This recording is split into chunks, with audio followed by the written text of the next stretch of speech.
नमस्ते स्टूडेंट्स। तो जैसा कि पिछली क्लासों में आपने पहली यूनिट कंप्लीट की थी, आज हम यूनिट सेकंड स्टार्ट कर रहे हैं, प्लांट फिजियोलॉजी यानी पादप कार्य। पादप कार्य के अंदर लेसन नंबर जो 5 है वो होगा अपना पादप जल संबंध। देखिए पादप जल संबंध क्या होता है।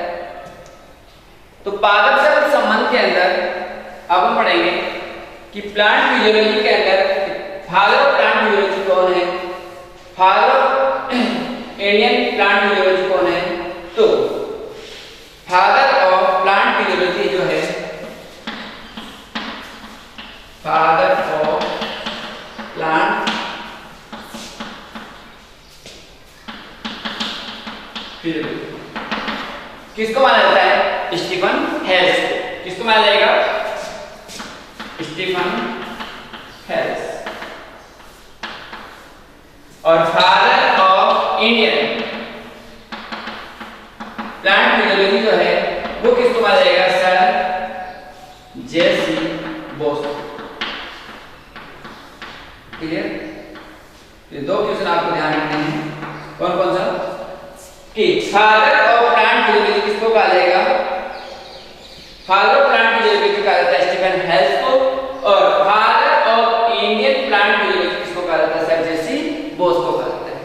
क्लियर? तो पादप कार्य के जनक स्टीफन हेल्स और भारतीय पादप कार्य के जनक जो हैं वो कौन है? जेसी बोस है। इसमें हम टॉपिक पढ़ेंगे डिफिजन यानी विसरण क्या होता है, डिफिजन या विसरण। तो देखो विसरण क्या है, विसरण क्या है, विसरण किसे कहते हैं विसरण? तो देखिए विसरण एक रैंडम प्रोसेस है, रैंडमली प्रोसेस है, कहने का मतलब एक यादृच्छिक प्रक्रिया है। कौन सी प्रक्रिया है विसरण? यादृच्छिक प्रक्रिया है। ठीक है, यादृच्छिक प्रक्रिया। दूसरा, विसरण एक दिशाहीन प्रक्रिया है, दिशाहीन प्रक्रिया यानी विसरण की कोई निश्चित दिशा नहीं होती। क्यों नहीं होती? क्योंकि ये पदार्थ के अणु जो होते हैं उस सांद्रता से निम्न सांद्रता की ओर क्या होते हैं? परिवर्तित होते हैं। तो जिधर सांद्रता ज्यादा है उधर से अणु परिवर्तित होकर किधर की ओर जाएंगे? जिधर सांद्रता कम होती है। तो विसरण एक कौन सी प्रक्रिया होगी? दिशाहीन प्रक्रिया होगी। विसरण में पदार्थ के अणु, पदार्थ के जो अणु है वो उच्च सांद्रता से निम्न सांद्रता की ओर, निम्न सांद्रता की ओर परिवर्तित होते हैं।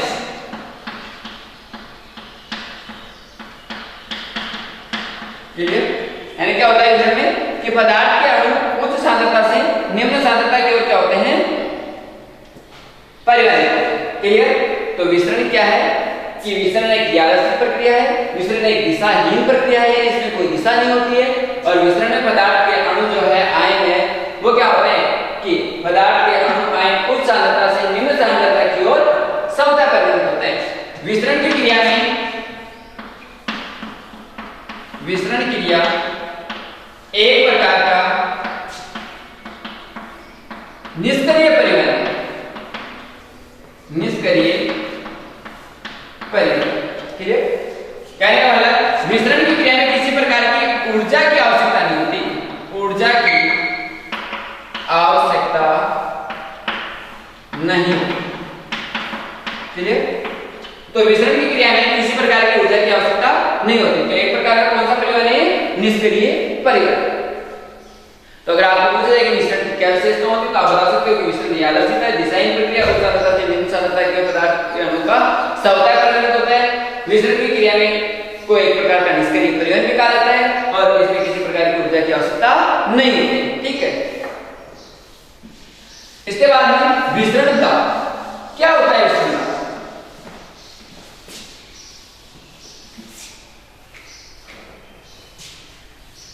विसरण दाब यानी डिफिजन प्रेशर। तो देखो डिफिजन प्रेशर या विसरण दाब क्या होता है? जैसे मान लो ये कोई विलायक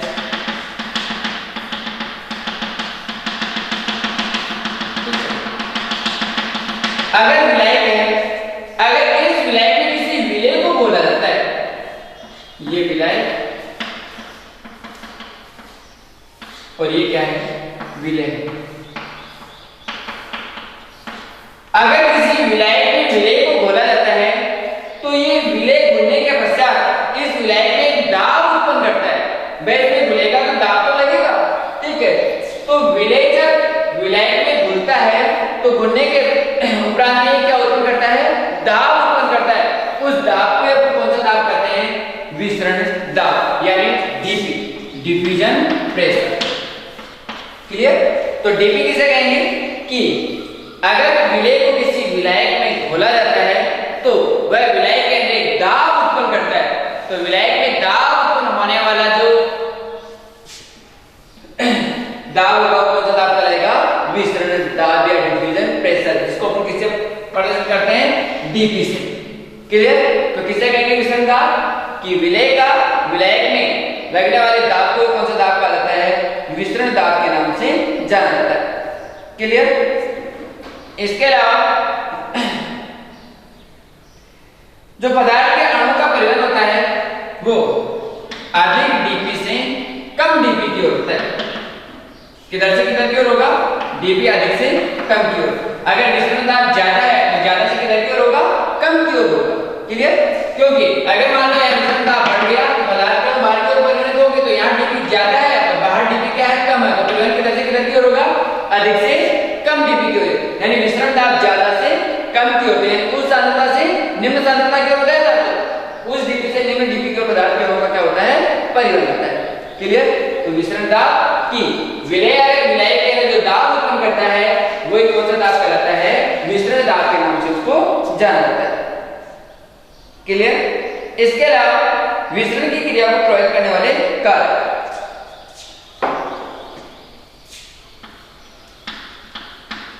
विसरण क्रिया को प्रभावित करने वाले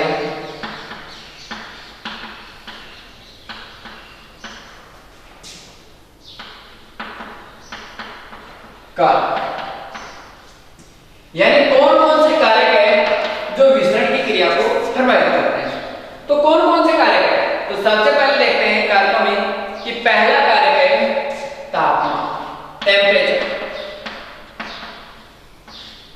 देखिए तापमान क्या करता है कि तापमान के ऊपर विसरण की क्रिया का क्या प्रभाव पड़ता है। अगर मान लो तापमान को बढ़ाया जाता है तो एक निश्चित तापमान बढ़ाते हैं विसरण की दर क्या होती है, बढ़ती है, और तापमान को जो कम करते हैं विसरण की दर भी क्या हो जाती है, कम हो जाती है। तो यूं कह सकते हैं कि विसरण की दर तापमान की क्या होती है, समानुपाती होती है। क्लियर। कि विसरण की दर तापमान की क्या होती है, समानुपाती होती है। ठीक है। कि जो तापमान बढ़ता है, तापमान बढ़ेगा, विसरण दर भी क्या होगी, बढ़ेगी, और जो तापमान कम होगा विसरण की दर भी क्या होती जाएगी, कम होती जाएगी। क्लियर। तो किसे कहेंगे कि ताप विसरण की क्रिया में प्रभावित करने वाला पहला कारक कौन सा, तापमान है।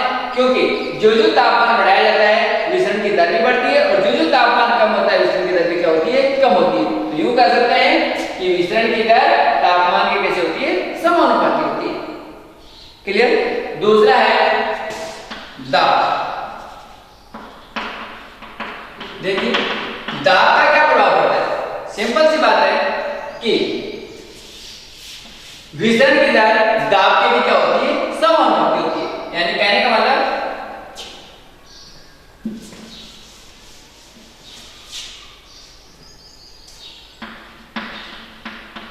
विसरण की दर दाब की क्या होगी, समानुपाती। कैसे होगी, जैसे जैसे दाब बढ़ाते हैं विसरण दर, विसरण भी क्या होता जाएगा, बढ़ता जाएगा, और जो दाब को कम करते जाते हैं विसरण की दर भी क्या हो जाती है, कम हो जाती है। तो बता सकते हैं कि विसरण की दर दाब की भी क्या होती है, समानुपाती होती है। कहने का मतलब जो दाब को बढ़ाया जाता है विसरण की दर भी बढ़ जाती है, और जो दाब को कम किया जाता है विसरण की दर भी क्या हो जाती है, कम हो जाती है। क्लियर? तो विसरण की दर दाब की क्या हो गई, समानुपाती हो गई। तीसरा कारक इसमें घनत्व, डेंसिटी। तो देखो टेम्परेचर और प्रेशर दोनों क्या होता है, समानुपाती होता है विसरण की दर के। और तीसरा घनत्व है, डेंसिटी क्या है, तीसरा कारक घनत्व। देखिए विसरण की दर जो होती है वह घनत्व के व्युत्क्रमानुपाती होती है। कैसे होती है? विसरण दर घनत्व क्या होती है, व्युत्क्रमानुपाती होती है।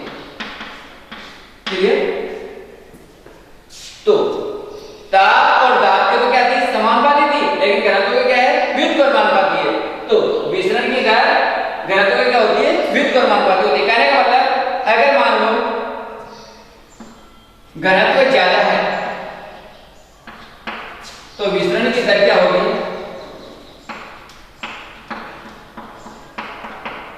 कम होगी। और अगर मान लो घनत्व कम है तो विसरण की दर भी क्या होती है, अधिक। क्लियर? तो विसरण की दर घनत्व की क्या होती है, व्युत्क्रमानुपाती होती है। कहने का मतलब घनत्व अगर बढ़ता है तो विसरण की दर क्या होती है, कम होती है, और अगर घनत्व कम होता है तो विसरण की दर क्या हो जाती है, बढ़ जाती है। क्लियर? तो विसरण की दर घनत्व की क्या होती है, व्युत्क्रमानुपाती होती है। क्लियर? नेक्स्ट इसमें अणु का आकार, यानी साइज ऑफ मॉलिक्यूल्स। विसरण अणु का आकार। देखो विसरण की दर भी क्या होती है, अणु के आकार के व्युत्क्रमानुपाती होती है। कैसे होती है कि अगर मान लो अणु का आकार अधिक है तो विसरण की दर क्या होगी, कम होगी। क्लियर? अणु का आकार ज्यादा है तो विसरण दर क्या होगी, कम होगी। और अगर मान लो अणु का आकार अणु का आकार विसरण दर कम और अणु का आकार कम है तो विसरण की दर भी क्या होती है, अधिक। क्लियर? तो अणु का आकार अगर बड़ा है तो विसरण की दर कम होगी, और अणु का आकार अगर मान लो छोटा है तो विसरण की दर क्या होगी, अधिक होगी। तो अणु के आकार विसरण की दर को क्या करता है, प्रभावित करता है। क्लियर? तो इस तरह से हम बता सकते हैं कि विसरण की क्रिया को कौन कौन से कारक प्रभावित करते हैं। तो इसमें अपन अगर एक ही लाइन में सारे को अगर हम नोट करना चाहे तो हम कैसे नोट कर सकते हैं कि विसरण की क्रिया को कौन कौन से, तापमान विसरण क्रिया को बढ़ाएगा, दाब जो होगा वो भी विसरण क्रिया को क्या करता है, बढ़ाता है, घनत्व बढ़ेगा तो विसरण की दर कम होगी, और अणु का आकार अगर अधिक होगा तो विसरण की दर क्या होगा,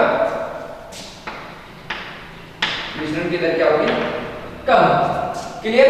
तो एक लाइन में तापमान के साथ साथ बढ़ता है, दाब के साथ विसरण की दर बढ़ती है, लेकिन घनत्व और अणु के आकार अधिक होने पर विसरण की दर क्या हो जाती है, कम हो जाती है।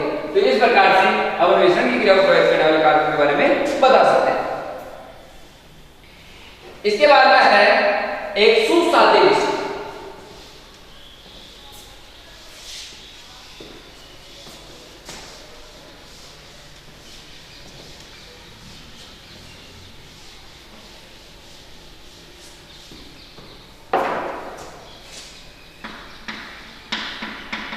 सुसाध्य विसरण। देखिए सुसाध्य विसरण क्या होता है कि सारे के सारे, जैसे मान लीजिए कोई प्लाज्मा झिल्ली है तो जरूरी नहीं है कि विसरण की दर सारे अणुओं में एक समान रूप से हो, कि कुछ अणु कोशिका दर में क्या होते हैं, घुलनशील होते हैं, और कुछ क्या होते हैं, अघुलनशील होते हैं। तो इसमें एक विशेष प्रकार की प्रोटीन होती है, पोरीन प्रोटीन, जो कोशिका झिल्ली में छिद्रों के निर्माण में क्या होती है, सहायक होती है। तो अगर कुछ अणु क्या होता है, आकार बड़ा होता है जिसके कारण से ये कोशिका झिल्ली को पार नहीं नहीं कर सकते, और कुछ अणुओं का आकार क्या होता है, छोटा होता है, जो आसानी से क्या कर जाते हैं, पार कर जाते हैं। तो इसको कहते हैं सुसाध्य विसरण। क्लियर? अब सुसाध्य विसरण में ये तीन चीज पढ़ेंगे। कौन कौन सा? एक यूनिपोर्ट, एंटीपोर्ट और सिम्पोर्ट। क्या पढ़ेंगे? यूनिपोर्ट, एंटीपोर्ट और सिम्पोर्ट। यूनिपोर्ट, एंटीपोर्ट और तीसरा है सिम्पोर्ट।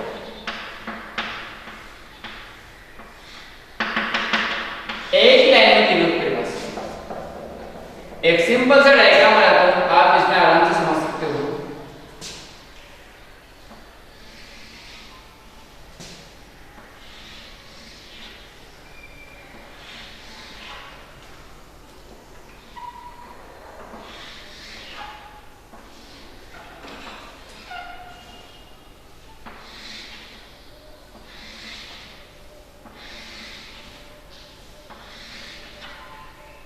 ये आपका यूनिपोर्ट, सिम्पोर्ट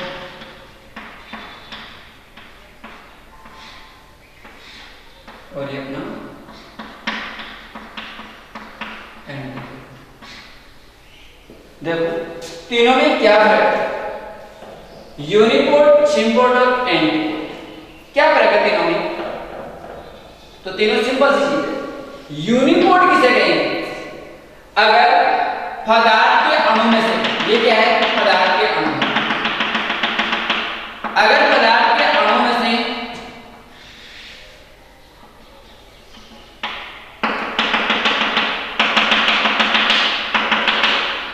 एक अकेला अणु आर पार की झिल्ली से क्या होगा, झिल्ली से अगर परिवर्तित होता है तो उसको हम क्या कहेंगे? यूनिपोर्ट कहेंगे। किसे कहेंगे? कि पदार्थ के अणु में से एक अकेला अणु झिल्ली में से अगर परिवर्तित होता है तो उसको क्या हम क्या कहेंगे? यूनिपोर्ट कहेंगे। तो फिर सिम्पोर्ट किसे कहेंगे? कि पदार्थ के अणु में से कोई दो अणु साथ साथ कोशिका झिल्ली को पार करते हुए अगर परिवर्तित होते हैं तो उसको हम क्या कहेंगे? सिम्पोर्ट कहेंगे। क्लियर? एक अकेला अणु गमन करेगा तो उसको हम क्या कहेंगे? यूनिपोर्ट कहेंगे। दो अणु एक ही दिशा में एक साथ गमन करते हैं तो उसको हम क्या कहेंगे? सिम्पोर्ट कहेंगे। और दो अणु अलग अलग दिशाओं में अगर गति करते हैं, एक दूसरे से विपरीत दिशा में गमन करते हैं, यानी एक बाहर तो एक अंदर की ओर गमन करता है, तो पदार्थ के दो अणु विपरीत दिशाओं में गमन करते हैं तो उसको कौन सा कोड कहा जाता है? एंटीपोर्ट कहा जाता है। तो सिंपल सी परिभाषा है तीनों। यूनिपोर्ट, पदार्थ का कोई अकेला अणु झिल्ली में से अगर परिवर्तित होता है तो उसको क्या कहेंगे हम? यूनिपोर्ट। दो अणु एक ही दिशा में साथ साथ गमन करते हैं तो उसको हम क्या कहेंगे? सिम्पोर्ट। और दो अणु एक दूसरे से विपरीत दिशाओं में गति करते हैं तो उसको हम क्या कहेंगे? एंटीपोर्ट कहेंगे। क्लियर? तो तीन प्रकार का परिवहन हो गया, यूनिपोर्ट, सिम्पोर्ट और एंटीपोर्ट। अकेला अणु गति कर रहे हैं, यूनिपोर्ट। दो अणु साथ साथ गति कर रहे हैं, सिम्पोर्ट। और एक दूसरे से विपरीत दिशा में गति कर रहे हैं तो उसको हम क्या कहेंगे? एंटीपोर्ट के नाम से जाना जाता है। क्लियर? नेक्स्ट है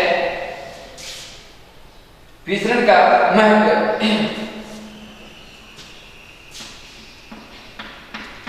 विसरण का महत्व। देखो विसरण का क्या महत्व है? तो विसरण में हमने परिभाषा पढ़ी थी कि उच्च सांद्रता से निम्न सांद्रता से पदार्थों का होने वाला जो परिवहन होता है वो क्या कहलाता है? विसरण कहलाता है। ठीक है। अब विसरण का महत्व क्या है? तो देखो विसरण का महत्व है कि पदार्थों में गैसों के आदान प्रदान में सहायक होता है। गैसों के आदान प्रदान में सहायक। क्लियर? तो विसरण का पहला महत्व क्या हो गया कि गैसों के आदान प्रदान में क्या होता है? ये सहायक होता है। क्लियर? कैसे? कि अगर मान लो और थोड़ी CO2 का परिवर्तन करवाना है तो जिधर सांद्रता ज्यादा हो रही है, मान लो CO2 की सांद्रता अंदर ज्यादा है, बाहर करना है तो बाहर अंदर से बाहर को CO2 का परिवर्तन हो जाएगा। O2 की सांद्रता अंदर कम बाहर जा रहा है तो बाहर से अंदर की ओर किसका परिवर्तन हो जाएगा? O2 का। तो इस प्रकार से यानी उस सांद्रता से निम्न सांद्रता की ओर पदार्थों का परिवहन हो रहा है, तो इसमें गैसों के आदान प्रदान में विस्तृत क्या होता है, सहायक होता है, क्योंकि उस सांद्रता से निम्न सांद्रता की गैसों का परिवहन स्वतः हो जाता है, इसमें ऊर्जा की आवश्यकता नहीं होती। दूसरा इसमें पादपों में हार्मोन के वितरण में सहायक, पादपों में हार्मोन के वितरण में सहायक, कहने का मतलब जिधर हार्मोन की सांद्रता ज्यादा होती है और कई भागों में हार्मोन की सांद्रता कम होती है, तो ज्यादा वाले भागों से कम वाले भागों की ओर अपने आप क्या हो जाता है, हार्मोन का परिवहन होता है। तो पादपों में हार्मोन के परिवहन में कौन सी क्रियाएं सहायक होती है, विषम की क्रियाएं सहायक होती है। नेक्स्ट है वाष्पोत्सर्जन में सहायक,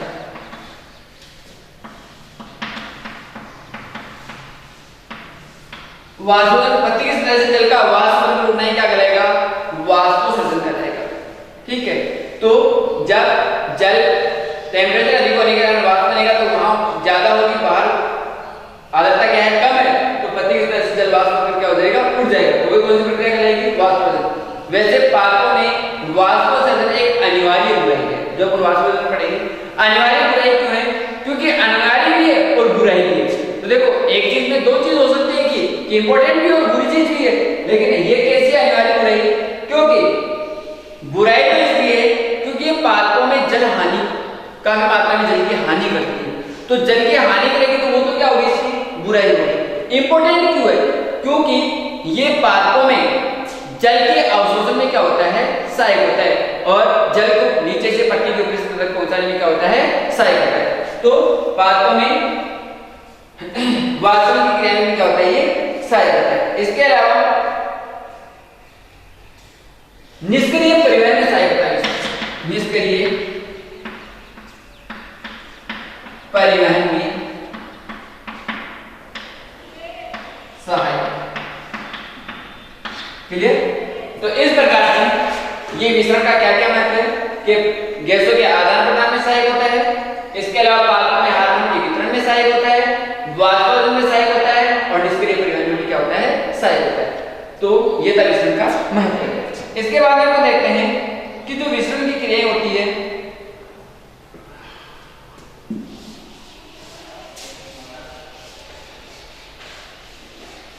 तो आज के लिए इतना ही, क्योंकि मिश्रण अपना कम है।